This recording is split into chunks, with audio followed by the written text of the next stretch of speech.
Labdien! Šis būs taro prognozes izlikums 2024. gadam zivīm. Tātad šis mums ir garais gads, tāds karmiskais gads, kad katram nāks pēc saviem plusiem un mīnusiem, ja kaut ko esam sastrādājuši. Un skatīsimies pēc astroloģiskām 12 mājām, jeb 12 dzīves sfērām. Tātad izliekam par katru māju vienu kārti, un tad skatīsimies, ko tas mums nozīmē. Katra šī māja un katra šī dzīves sfēra, kas tad mums zivtiņām rādās. Tā 6. māja, 7., 8., 9., 10., 11. un 12. Tātad pirmā māja, mana personība, kā es izskatos, kā es jūtos, un šeit mums ir 2 kausi. Tā ir tāda partnerības kārte, mīlestība, laimes, tāda jaunavības kārte, tātad kā jau zivtiņas tādā savā elementā, patrones šai kārtē ir Venēra, ka ir tāds harmoniskā pašsajūta, tāds iekšējais tā kā balans, tāds savienošanās, kā teikt, iekšējam ar ārējo kodolu, kā jau mūsu zivtiņām. Nākamā ir māja, mums ir 2. māja, un tā ir mūsu ienākuma, man nauda, man īpašuma. Un šeit mums ir 7 zobeni. Šeit zivtiņām ir jābūt ļoti uzmanīgām, jo var būt tā kā krāpniecība, jeb viltus, caur to, kā jūs pelnat vai iegūstat savu naudiņu. Ir jāskatās, kam jūs uzticat savus naudas līdzekļus, vai kādā veidā jūs pelnat, kad kāds jūs mēģinās šogad apmānīt vai izmantot vai krāpniecības kāds gadījums, esam zivtiņas uzmanīgas šogad.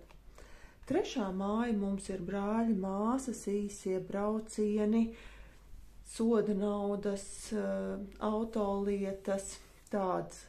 Un šeit mums ir tornis. Šeit kaut kas bruks un juks šajā sfērā. Vai tās būs nesaskaņas ar brāļiem, māsām, kaimiņiem, vai autolietas šogad būs tādas vairāk, tā kā būs servisā jāpavada. Kaut kas tāds transformatīvs. Nākošā mums ir 4. māja, jeb tā ir ģimene, dzimta un īpašums, kur mēs dzīvojam, un šeit mums ir 8 monētiņas. Šeit viss būs tā kā ierastā ritmā, kad cilvēks ir jau pieredzis pie savas ģimenes, gan esošās, gan tāpat tās varēs veidot jaunu, un tā kā būvēt vai māju būvēt vai remontēt māju, būs redzam gan līdzekļu, jo 8 naudiņas, tas ir tāds liels enerģijas līmenis, kad cilvēks zina arī, kā to darīt, gan veidot ģimeni, gan uzturēt jau esošo ģimeni, gan tādā veidā, tāda pozitīva kārts. Nākošā mums ir 5. māja, un tā ir romantika, hobija, bērni. Šeit ir zižļu divnieks, un zižļu divnieks mums parāda tādu jaunavību, tādu jaunas idejas, cilvēkam ir izvēle, ticības iecerētiem panākumiem, tāda rūpīga plānošana, arī ja zivtiņas plāno ģimenes pieaugumu vai iesaistīties kādā hobijā, tad šis tāds ļoti pozitīvs gads, bet, protams, vajag tādu ieslēgt apdomību, un nedaudz būs tāda nepārliecība par sevi, bet to mēs atmetam, jo viss būs kārtībā. Entuziasms mums būs tāds. Nākamā ir 6. māja, jeb darba māja un veselības māja, un šeit mums ir laimes rats, tas tāds veiksme, tāds likteņa liktenis arī palīdzēs šīs lietas, ja arī nav šobrīd sakārtotas, vai atkal tieši darbā varbūt kāds pozitīvs pavērsiens un jums ir iespēja augt, vai atkal tieši jūs varat savu biznesu uzsākt. Tāpat tādas pārmaiņas būs. Protams, kamēr ir tas laimes ritens, veiksmes ritenis vai laimes ritenis griežās, viss ir labi, ka mēs esam augšā, bet dažreiz viņš arī nonāk lejā un tad nav tik labi. Bet, pārsvarā viņi ir tā kā pozitīvā, tāds cikliskums, tādi notikumi, kas atkārtojās, bet viss virzās tā kā pareizā virzienā un ir vienkārši jāpieņem liktenis. Ja gribam kaut ko mainīt, droši šitas ir tas gads, kad jūs varat mainīt savu esošo darba vietu. Nākošā mums ir 7. māja, jeb partneru māja, laulības, partneru attiecības.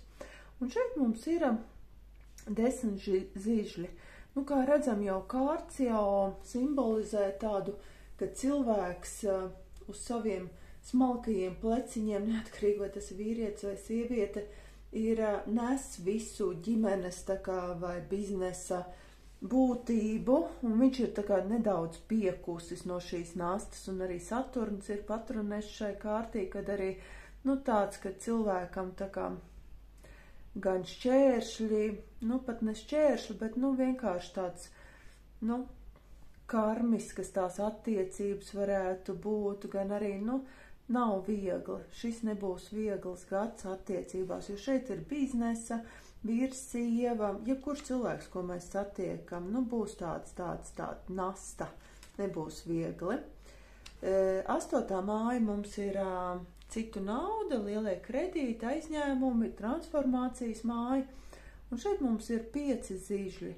Šeit būs jāpacīnās par sevi starp savējiem, varbūt kaut kādām mantojuma lietām, tāpat tās atkal Saturns, kā redzam, tā ir partnera nauda, ja kaut kas būs kaut kāda savu veidu, jo šeit arī redzam, ka te 2. mājā kaut kāda krāpniecība, šeit arī varbūt tieši par šo kaut kādu krāpniecību vai meliem būs jāpacīnās par savu, jo būs konflikts situācija attiecībā uz partneru naudu.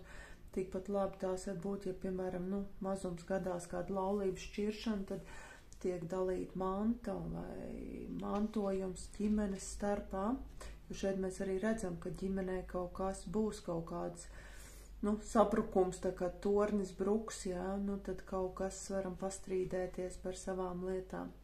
Nākamā mums ir 9. māja, ja tā ir reliģija, filozofija, ārzem ceļojuma, augstākā izglītība. Šeit mums ir priesteris, tā ir tāda aizbildniecības kārts, padoms, gudrība, garīgais atbalsts, vadība, tāds iekšējais veselums.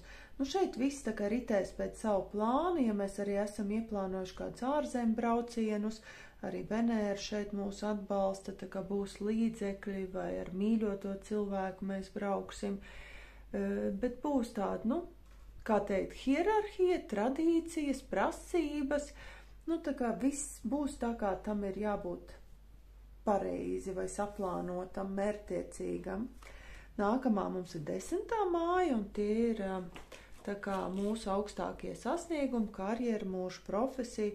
Šeit zīltiņām arī Venēra redzam, šeit patronēs, te būs ļoti liela apmierinātība, neskatoties to, ka naudas lietās ir jābūt uzmanīgiem, tad šeit ir tāda, cilvēks ir dzīves apmierināts, pilnīgi neatkarīgi, vai jūs esat vīrietis vai sieviete, kad jūs tādi jūtīgi, pat ne jūtīgi, bet tādi pozitīvi, tādi emocionāli, šeit pat kārtī ir Venēra iestrādāti, jūs redzat, kad sēž savā tronī, ir pārticība, ir gandarījums par to, kas ir. Tas nozīmē, ka viennozīmīgi arī šis fortūnas rats, ja, ka saliekam kopā piespiedu darbu ar to, ko mēs gribam darīt, tas tā ļoti pozitīvi savienosies zīltiņām šogad. Vismaz ir iespējas, tāpēc mēģinam, ja jums neapmierina kaut kāda šī brīža situācija. Nākamā māja mums ir 11. māja, un tie ir draugi, vēlēšanās, sapņi, un šeit mums ir 2 monētiņas. Tas ir tāds viegluma sajūta starp draugiem, un Jupiters arī šeit ir patronese, tā kā balanse, tāds, miers, jā, un arī priekš draugiem pietiks līdzekļi, ja būsim tādi elastīgi, kā teikt, tāds pavieglo būs attiecībā uz draugiem un tā viss. Un 10. māja mums ir noslēpuma māja, ierobežotības māja, jeb lietas slepenos ienaidniekus. Un šeit redzam, ka it kā tā, ja šī kārta būtu izskatusi jebkurā citā vietā, tā būtu tāda ļoti pozitīva kārta, kad būtu pēkšņi ienākumu UTT, bet šī gadījumā, ka tā ir tā 12. māja, viņi redz ļoti spilgti savienojās ar šo kārtu, ar 2. māju, kad mēs kaut kādas lietas tā kā, būsim tādās ilūzijās attiecībā uz naudas lietām, uz savu enerģiju, ir jābūt ļoti uzmanīgam, jo tāpēc, kad jāizvērtē visas privilēģijas un viss, kas mums ir dots, jo zivtiņas mums tādas ļoti ievainojams personības, un tad ir grūti brīžiem kādam pateikt nē, naudas lietās arī šitas būtu, ka jums būtu jāiemācās pateikt nē, lai jūs nenonāktu šajā situācijā, lai jūs nezaudētu savus līdzekļus. Varbūt arī tas attiecībā uz brāļiem, māsām, kaimiņiem, uz tuviem radiem, jo šeit kaut kāds būs problēmas. Darba lietās un būs viss kārtībā, ar darbu, karjeru viss ir kārtībā, draugiem, tad esam uzmanīgi tieši naudas jautājumos. Tā, un lūk, un pēdējo vēl kārtu mēs izvilksim tādu devīzīti, kā zivīm, kas un kā būtu jādara, vai kas tieši būtu sevi jāattīsta. Un tas mums ir, redziet, jāiemācās mīlēt sevi, kad es izvēlos redzēt skaistumu sevī, ka mans tas veselīgums, dabīgums un potenciāls ir manī. Un es, kad transformēju sevi no iekšpuses, stiprinu sevi, ka es realizēju, kad es esmu tā kā gaisma citiem, un es ļauju sev, tā kā spīdēt no iekšpuses. Tā kā zivtiņas, vēršamies pie sevis, pie savām vēlmēm, pie savām iegribām, un viss būs kārtībā, lai jums veiksmīgs šis nākamais 2024. gads. Paldies!